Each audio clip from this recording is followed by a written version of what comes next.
Halo sahabat BPJT, bagaimana perjalanan kalian pengguna jalan tol hari ini? Apakah menyenangkan? Kami akan selalu melakukan usaha terbaik untuk kenyamanan sahabat semua. Salah satu usaha yang dilakukan adalah pemilihan metode perkerasan jalan dalam pembangunan jalan tol. Hari ini kita akan membahas tentang perkerasan jalan. Ada dua tipe perkerasan jalan yang umum digunakan, yaitu perkerasan kaku atau rigid pavement dan perkerasan lentur atau flexible pavement.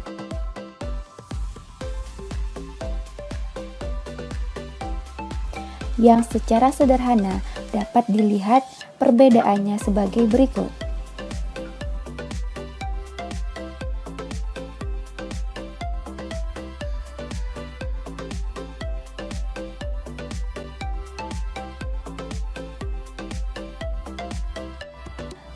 Untuk kali ini, yang akan kita bahas lebih dalam adalah mengenai perkerasan kaku atau rigid pavement dengan mengambil contoh pada jalan Tol Kayu Agung, Palembang, Betung.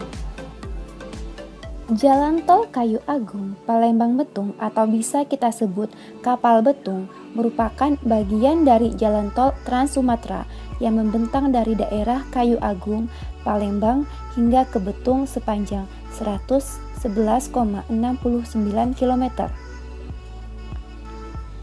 Jalan tol Kapal Betung ini telah beroperasi sebagian dari Kayu Agung hingga Keramasan sepanjang 42,5 km, di mana perkerasan jalan yang digunakan adalah flexible pavement.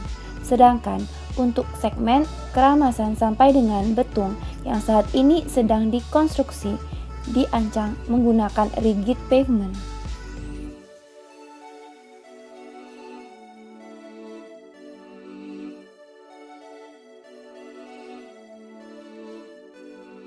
Kita mulai aja Bapak Ibu sekalian. Selamat pagi, Assalamualaikum warahmatullahi wabarakatuh.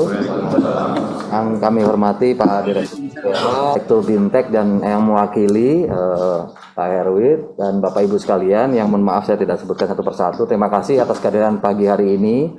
Jadi pada pagi hari ini langsung aja Pak, ini karena waktunya juga terbatas, kita akan membahas terkait dengan penanganan rigid khususnya di Kapal Betung, Sumatera Selatan. Yang tempo hari terus terang kami mendapatkan informasi bahwa ada beberapa penanganan khususnya rigid yang perlu pembahasan karena memang sepertinya agak sedikit berbeda. Nih mohon maaf saya pakai bahasa halus saja, agak sedikit berbeda dengan apa yang sudah ditentukan di dalam spesifikasi. Baik, Pak John, barangkali Pak John yang ke lapangan dan sedikit memberikan kajian gitu Pak. Kami juga ada terima laporannya. Barangkali Bapak bisa menyampaikan Pak apa yang Bapak lihat dan Bapak bisa sampaikan di kami semua. Terima kasih Pak John. Terima kasih. Oh, bisa di ini. Bisa pakai nggak jalan ya? Mic-nya nggak jalan. Tampilkan. Oh, ini tinjauan lapangan beberapa minggu yang lalu. Ada berapa yang ini, berapa yang kelihatan agak yang sorry saya one way speaking ini paling ngawur lah ini udah. Oh, yang pertama itu dari lapisan permukaan itu ada berapa grooving yang tergelupas. Itu menurut informasi itu karena hujan. Karena hujan telat finishing, akhirnya mungkin beton di atasnya udah setting ditambah air semen dan faktanya akhirnya mengelupas. Itu penanganannya yang kuda ini tuh semua lapisan halus itu harus dibuang dulu dan kemudian di grooving pakai gerinda, dan persiapan perlengkapan untuk melindungi beton basah dari hujan harus dipersiapkan sebelum pembetonan. Perkerasan beton dilakukan dan kita ngarap ini konsultan bekerja di sini. Dapat disimpulkan agar diperhatikan timing pelaksanaan konstruksi karena settle time beton itu cepat, sehingga harus sangat diperhatikan waktu pelaksanaan grooving beton.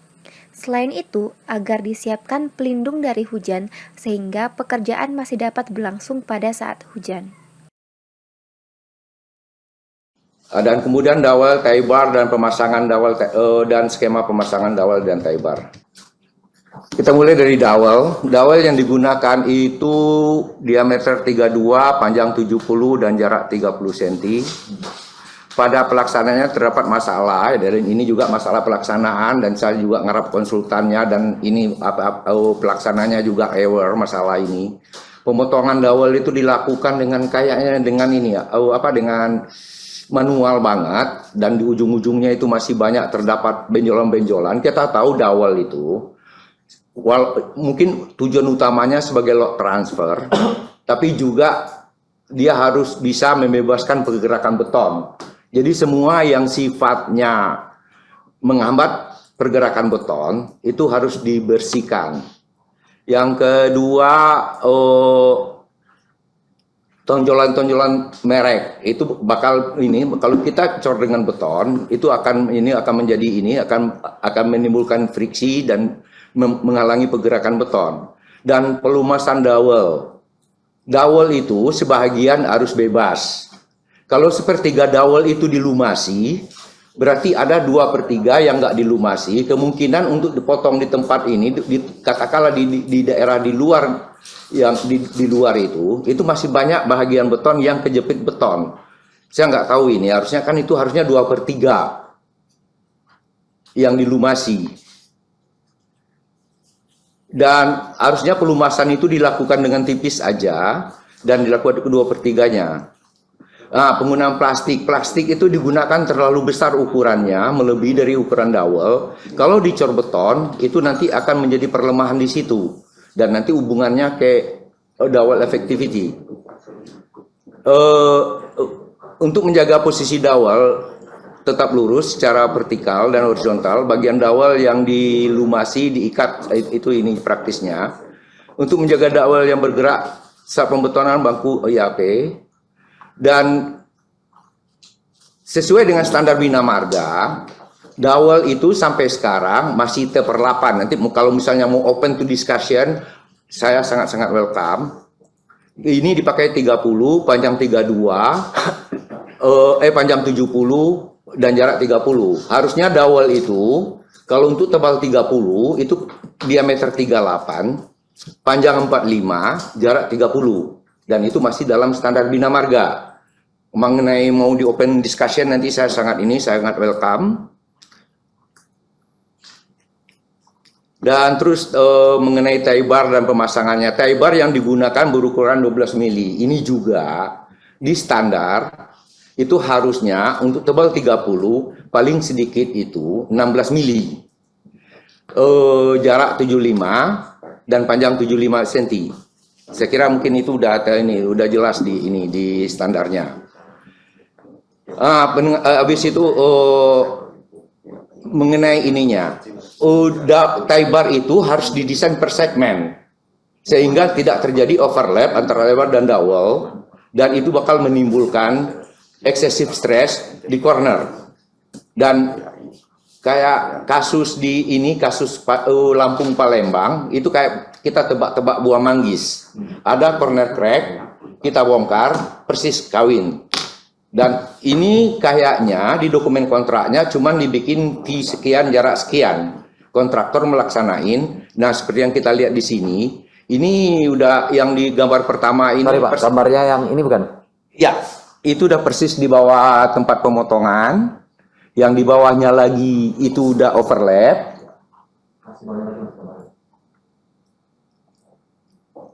Dan kemudian mengenai retak melintang. Ini jalan belum sampai 2 kilo. Paling enggak itu udah 6 segmen, 6-7 segmen udah full dead crack. Dan itu transverse crack. Sebagian besar itu karena telat pemotongan. Sebagian lain ada yang terlihat retak terusan. Dan saya dapat informasi awalnya itu dikasih plastik, kemudian dihilangkan. Saya nggak tahu teori dari mana. Silakan ini open to discussion nantinya. Habis itu dan ada retak melintang yang mungkin karena pemasangan dowel. Ini retak terusan ini mulai dari ini lin konkretnya naik ke atas. Dan ini terjadi agak di tengah bentang. Iya. Oh enggak, itu saya suspek. Itu mungkin karena posisi dawal. Kalau telat pemotongan itu biasanya dekat ke ini, dekat di ujung-ujung taibar. Sehingga dapat disimpulkan agar diperhatikan secara detail penggunaan dowel dan taibar antara lain terkait dimensi, jarak pemasangan pada posisi sudut atau corner agar tidak terhimpit atau menempel, serta panjang kebutuhan fix dan move dowel dan kondisi besi dowel dan taibar yang digunakan. Dan kemudian lapisan pemisah antara lin konkrit dan beton pekerasan kaku. Kita pakai lin konkrit. Di sini FC-nya FC 10 MPa dan itu nilai minimum. Agak berbeda dengan lin konkrit yang kita temukan. Biasanya lin konkrit itu ada nilai minimum dan ada nilai maksimum. Biasanya nilai maksimum itu 1000 PSI, jadi kira-kira 7 MPa. Kita pakai 10 MPa, jadi potensial strength-nya itu bisa sampai 15 MPa. Nah, itu cukup kaku. Lah, kalau kita taruh beton di atasnya, kita hampar dia secara menerus. Enggak didesain untuk beton ada di atasnya. Kita biarkan dia untuk crack, dan itu nature-nya beton. Saya kira mungkin nggak ada yang mau debat lah itu masalah itu.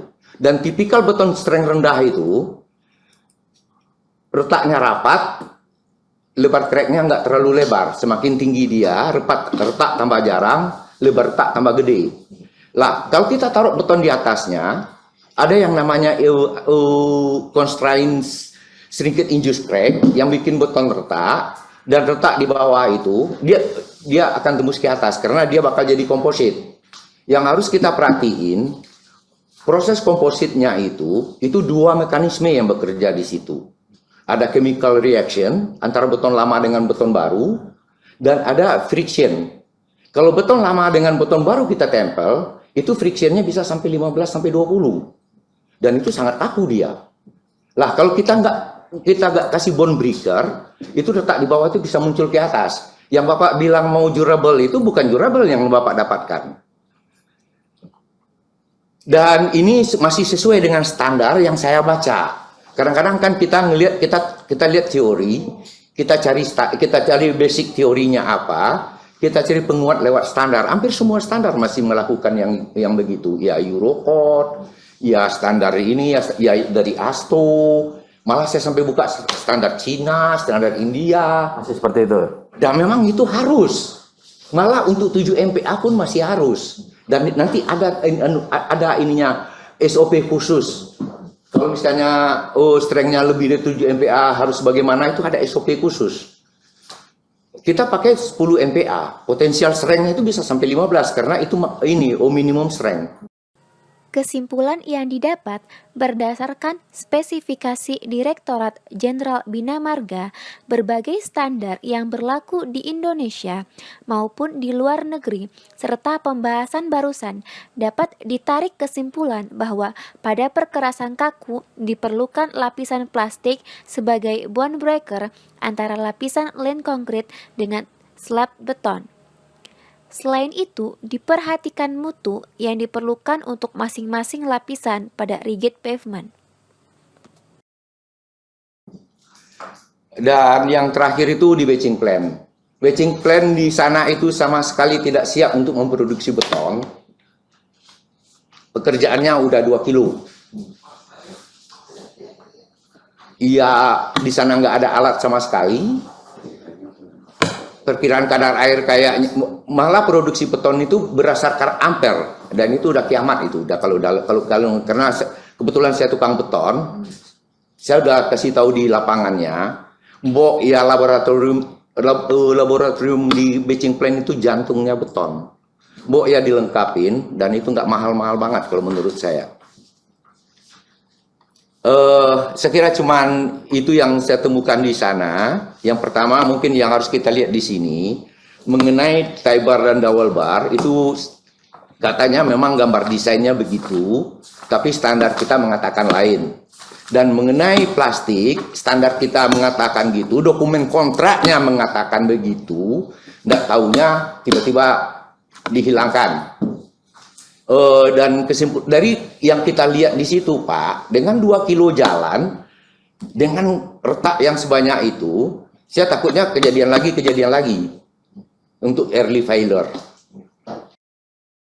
Disimpulkan bahwa sebagai produsen mayoritas kebutuhan beton yang digunakan di lapangan, perlu diperhatikan kelayakan backing plan dan laboratorium, serta ketersediaan bahan dan peralatan yang memadai sehingga dapat mendukung produktivitas beton sesuai dengan spesifikasi dan ketentuan yang berlaku.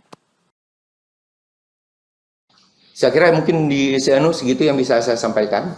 Terima kasih banyak. Baik, makasih Pak Jor. Jadi kalau kita lihat ya, secara umum ada 5 poin ya tadi sudah disampaikan. Saya ulangi sedikit ya, terkait dengan dowel, terkait dengan tie bar, terkait dengan grooving permukaan tadi sudah dilihat sendiri.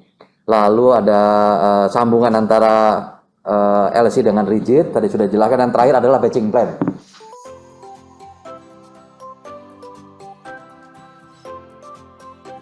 Sekian Sobat BPJT, semoga kegiatan sharing knowledge ini dapat memberikan ilmu pengetahuan kepada Sobat BPJT semua, khususnya dalam pelaksanaan konstruksi perkerasan kaku atau rigid pavement di jalan tol.